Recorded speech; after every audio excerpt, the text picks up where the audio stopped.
ದುಷ್ಟಬುದ್ಧಿಯುಂ ಧರ್ಮಬುದ್ಧಿಯುಂ. ದುರ್ಗಸಿಂಹ.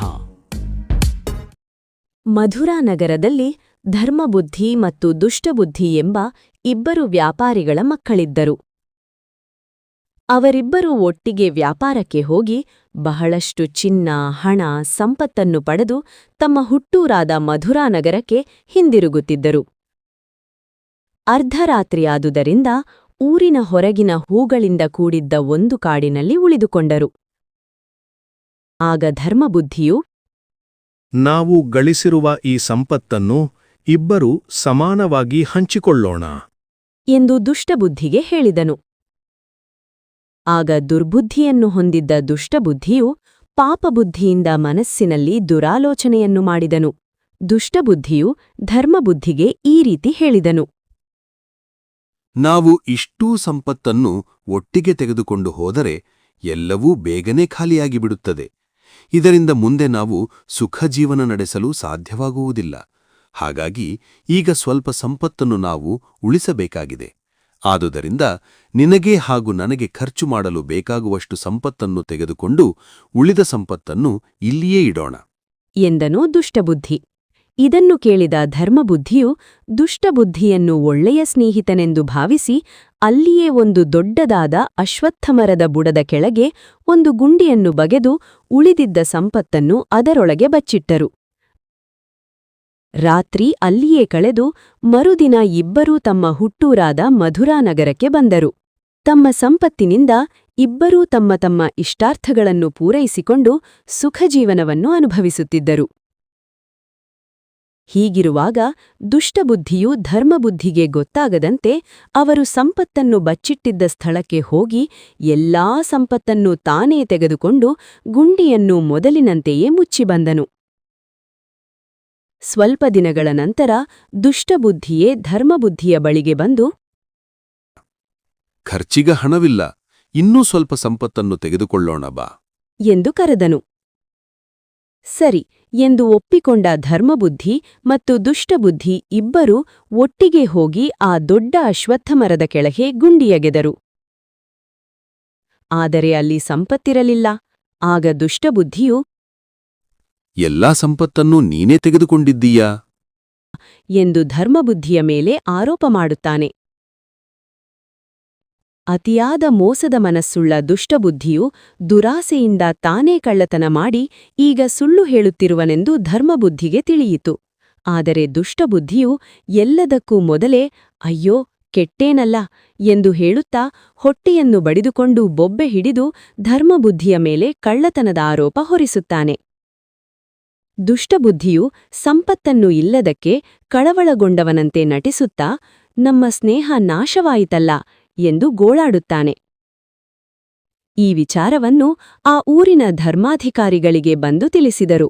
ಅಲ್ಲಿಯವರೆಗೆ ನಡೆದ ಎಲ್ಲಾ ಘಟನೆಗಳನ್ನು ವಿಸ್ತಾರವಾಗಿ ಹೇಳಿದರು. ಕೊನೆಯಲ್ಲಿ ದುಷ್ಟಬುದ್ಧಿಯು ಎಲ್ಲಾ ಸಂಪತ್ತನ್ನು ಧರ್ಮಬುದ್ಧಿಯೇ ಕದ್ದಿರುವನೆಂದು ಅದಕ್ಕೆ ಸಾಕ್ಷಿ ಇರುವುದೆಂದು ತಿಳಿಸುತ್ತಾನೆ.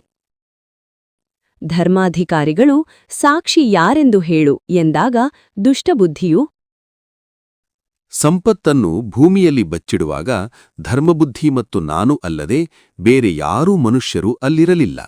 ಅದಕ್ಕೆ ಆ ಮಹಾವೃಕ್ಷವೇ ಸಾಕ್ಷಿ ಎಂದು ದುಷ್ಟಬುದ್ಧಿಯು ಹೇಳಿದಾಗ ಧರ್ಮಾಧಿಕಾರಿಗಳು ವೃಕ್ಷವು ಸಾಕ್ಷಿ ಹೇಳುವ ವಿಚಾರಕ್ಕೆ ಆಶ್ಚರ್ಯಪಟ್ಟು ಆ ಅದ್ಭುತವನ್ನು ನೋಡೋಣ ಎಂದು ನಿಶ್ಚಯಿಸಿದರು.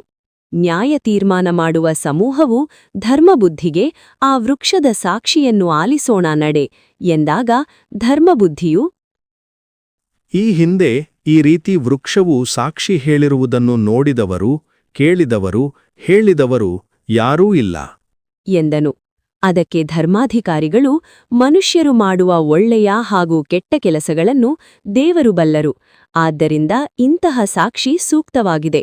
ಮರವು ಮಾತನಾಡುವುದು ಪರಮ ನಿಗೂಢವಾದುದಾಗಿದೆ.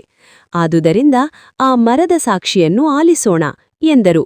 ಅದಕ್ಕೆ ಧರ್ಮಬುದ್ಧಿಯು ತುಂಬಾ ಒಳ್ಳೆಯದು ಎಂದನು.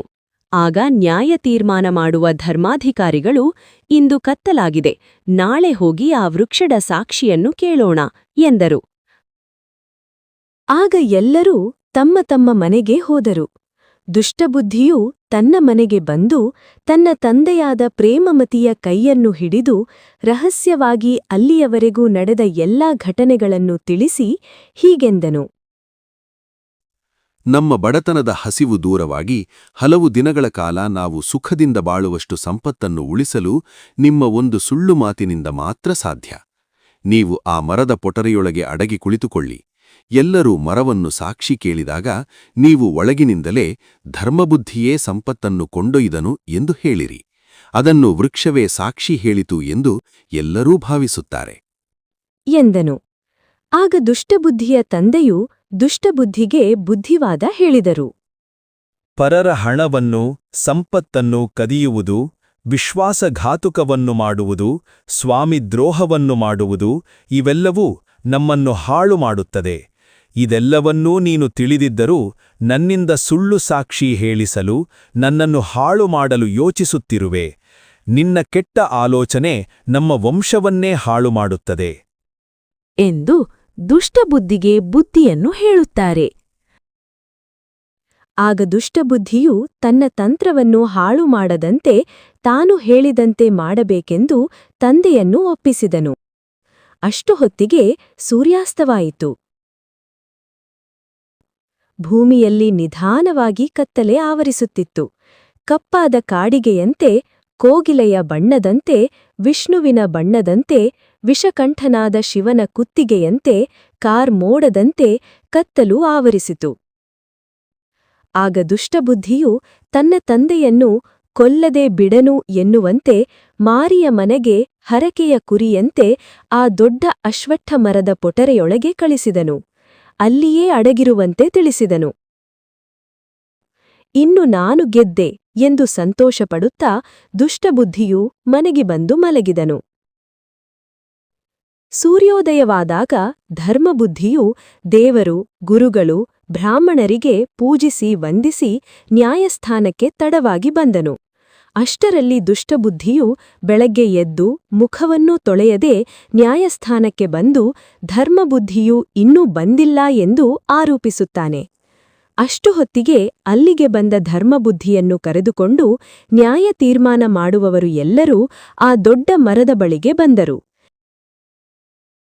8 ರೀತಿಯ ಅರ್ಚನೆಯನ್ನು ಮಾಡಿ ದುಷ್ಟಬುದ್ಧಿ ಮತ್ತು ಧರ್ಮಬುದ್ಧಿ ಇಬ್ಬರ ಮಾತುಗಳನ್ನು ಕೇಳಿ ಆ ಮರಕ್ಕೆ ಹೀಗೆಂದರು. ಹೇ ವೃಕ್ಷವೇ, ನೀನು ಯಕ್ಷಾದಿ ದೇವತೆಗಳ ಆವಾಸವೇ ಆಗಿರುವೆ.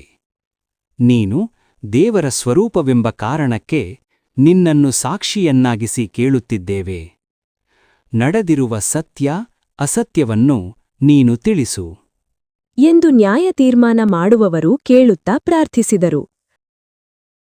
ಆಗ ಆ ಮರದ ಪೊಟರೆಯೊಳಗೆ ಅಡಗಿ ಕುಳಿತಿದ್ದ ದುಷ್ಟಬುದ್ಧಿಯ ತಂದೆಯಾದ ಪ್ರೇಮಮತಿಯು ಬುದ್ಧಿಗೆಟ್ಟು ಧರ್ಮವನ್ನು ಬಿಟ್ಟು ಪ್ರಕೃತಿಯೇ ವಿಕೃತಿಯಾದರೆ ಮನುಷ್ಯನ ಆಯುಷ್ಯ ಕುಂದುತ್ತದೆ ಎಂಬಂತೆ ಧರ್ಮಬುದ್ಧಿಯೇ ಸಂಪತ್ತನ್ನು ತೆಗೆದುಕೊಂಡನು ಎಂದು ಹೇಳಿದನು.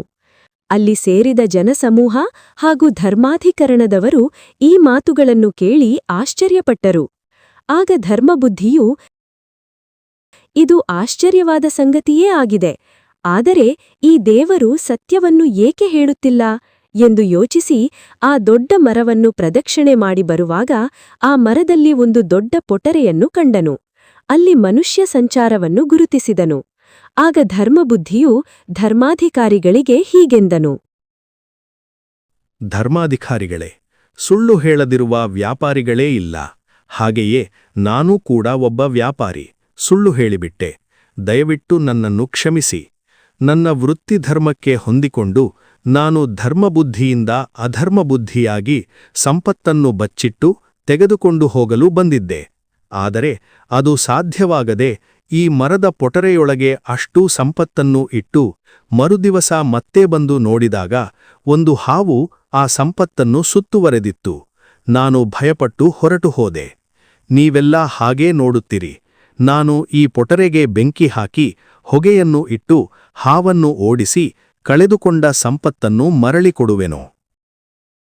ಎಂದು ಹೇಳಿ ಧರ್ಮಬುದ್ಧಿಯು ಹುಲ್ಲು ಕಟ್ಟಿಗೆಯನ್ನು ತರಿಸಿ ಆ ಪೊಟರೆ ಒಳಗೆ ತುಂಬಿ ದುಷ್ಟಬುದ್ಧಿಯ ಮನೆಗೆ ಬೆಂಕಿಯಿಡುವಂತೆ ಬೆಂಕಿ ಹಚ್ಚಿದನು.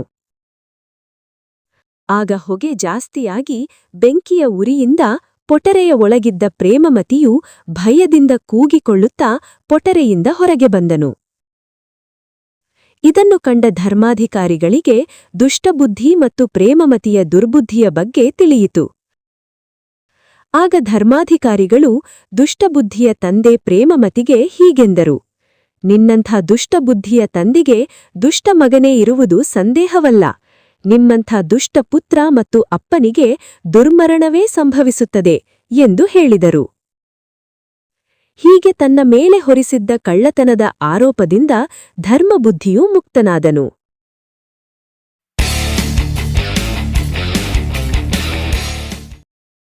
ದುರ್ಗಸಿಂಹ ಹಳಗನ್ನಡ ಸಾಹಿತ್ಯದ ಪ್ರಮುಖ ಗದ್ಯಕವಿ. ಕನ್ನಡ ಪಂಚತಂತ್ರ ಕೃತಿಯ ಕರ್ತೃ ದುರ್ಗಸಿಂಹ ಅವರ ಕಾಲ 1031. ಇವರ ತಂದೆ ಈಶ್ವರಾಚಾರ್ಯ. ಇವರ ತಾಯಿ ರೇವಾಂಬಿಕೆ. ಇವರ ಸ್ಥಳ ಕಿಸುಕಾಡಿನ ಸಯ್ಯಡಿ ಎಂಬ ಅಗ್ರಹಾರ. ಇವರ ಗುರು ಮಹಾಯೋಗಿ ಶಂಕರಭಟ್ಟ. ದುರ್ಗಸಿಂಹ ಕವಿಯು ಚಾಲುಕ್ಯ ರಾಜನಾಗಿದ್ದ ಜಗದೇಕ ಮಲ್ಲನ ಆಸ್ಥಾನದಲ್ಲಿ ದಂಡನಾಯಕನೂ ಸಂಧಿವಿಗ್ರಹಿಯೂ ಆಗಿದ್ದರು. ಇವರ ಕೃತಿ ಪಂಚತಂತ್ರ ಅಥವಾ ಕರ್ನಾಟಕ ಪಂಚತಂತ್ರ. ಪಂಚತಂತ್ರ ಕೃತಿಯ ಶೈಲಿ ಪಂಚತಂತ್ರ ಕೃತಿಯನ್ನು ಗದ್ಯ ಮತ್ತು ಪದ್ಯ ಮಿಶ್ರಿತ ಚಂಪೂ ಕಾವ್ಯದಲ್ಲಿ ರಚನೆ ಮಾಡಲಾಗಿದೆ. ಈ ಕೃತಿಯಲ್ಲಿರುವ 5 ಪಂಚತಂತ್ರಗಳು ಭೇದ, ಪರೀಕ್ಷಾ, ವಿಶ್ವಾಸ, ವಂಚನ, ಮಿತ್ರಕಾರ್ಯ. ಪಂಚತಂತ್ರ ಕೃತಿಯ ವಿಶೇಷತೆ ಈ ಕೃತಿಯು 48 ಉಪಕಥೆಗಳು, 457 ಪದ್ಯಗಳು, 230 ಶ್ಲೋಕಗಳನ್ನು ಒಳಗೊಂಡಿದೆ.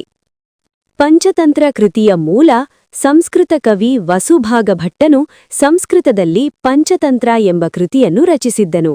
ಅದನ್ನು ಆಧಾರವಾಗಿಟ್ಟುಕೊಂಡು ದುರ್ಗಸಿಂಹನು ಕನ್ನಡ ಪಂಚತಂತ್ರವನ್ನು ರಚಿಸಿದ್ದನು. ಕನ್ನಡ ವಿಡಿಯೋ ತರಗತಿಗಳಿಗಾಗಿ ನಮ್ಮ ಅಭಿನವ ಅಕಾಡೆಮಿ ಯೂಟ್ಯೂಬ್ ಚಾನೆಲ್ಗೆ ಸಬ್ಸ್ಕ್ರೈಬ್ ಮಾಡಿ ಪ್ರೋತ್ಸಾಹಿಸಿ ಎಂದು ಕೋರುತ್ತಾ ವಿಡಿಯೋ ನೋಡಿದ್ದಕ್ಕಾಗಿ ಧನ್ಯವಾದಗಳು.